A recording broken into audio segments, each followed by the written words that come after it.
At just 18 years of age, Ezequiel Barco cost $15 million. He was most expensive signing in MLS history. He scored the winning goal in the Copa Sudamericana final for the famous Club Atlético Independiente. Suffice it to say, consensus opinion tells us that Barco is one of the world's brightest prospects. Despite the expectations and hype, one important part of the equation was missing here in Atlanta. Thanks to a hamstring injury in the final week of preseason, Barco had yet to touch the pitch in an MLS match. We finally got our first look in a cameo appearance against NYCFC on April 15, but Saturday's victory against Los Angeles Galaxy gave us a much clearer idea of what to expect from the Argentinian.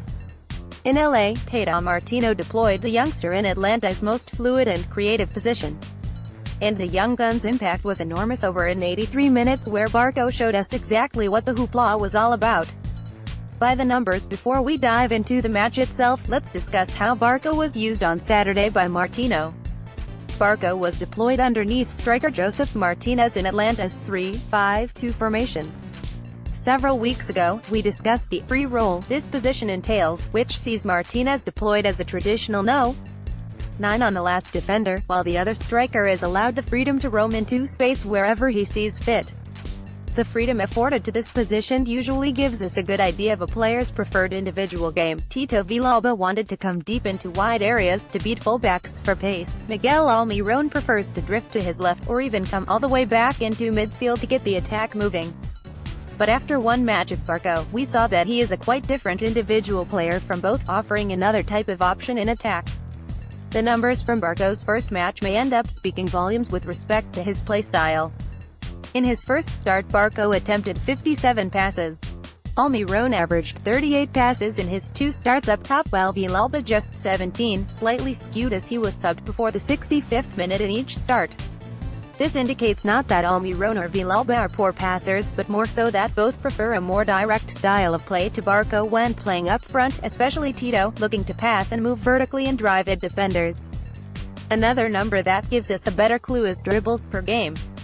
Barco is known as an exceptional dribbler, but Almiron averaged more dribbles in his time with O than Barco ever did at Independiente. Again, this paints the picture of Barco being less likely to drive at defenses, more so looking to pass.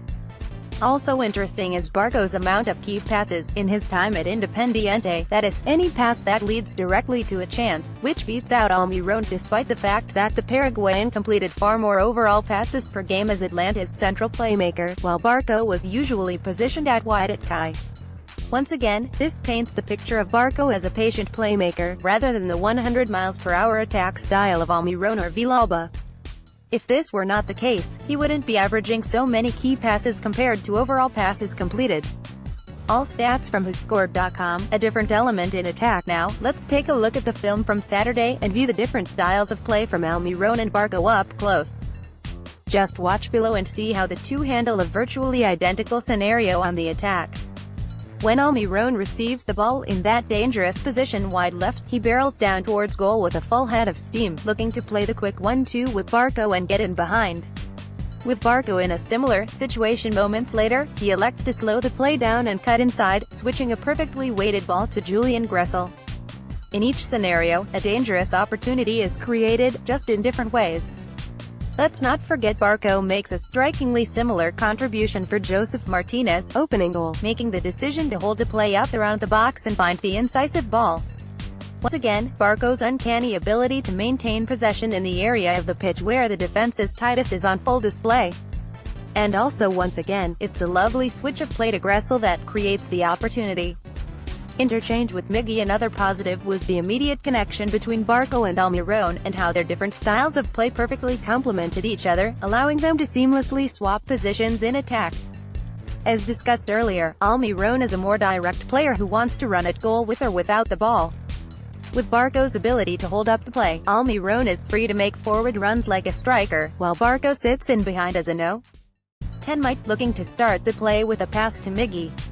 We saw an early preview of this below, as Barco holds the ball and then finds the Atlanta No.10 for a half chance. Moments later comes a similar sequence, this time winning a penalty kick for the Five Stripes. In both instances, we see Barco's ability to slow down play, and then play the perfect pass to the speedy Paraguayan.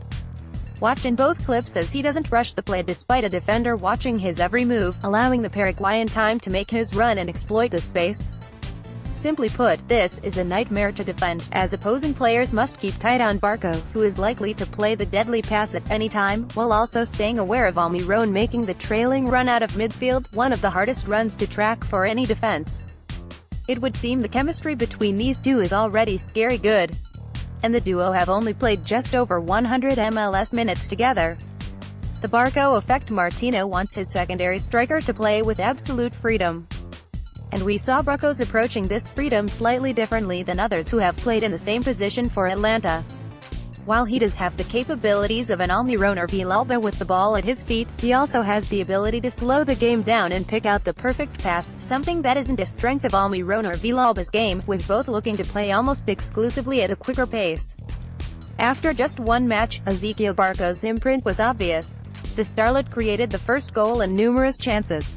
Meantime, Atlanta won the possession battle with a back three for the first time this season. In Barco, the Five Stripes not only have another gifted attacking player, but they also have a much-needed different type of player in attack, making defenses' jobs even harder when they line up against Atlanta United.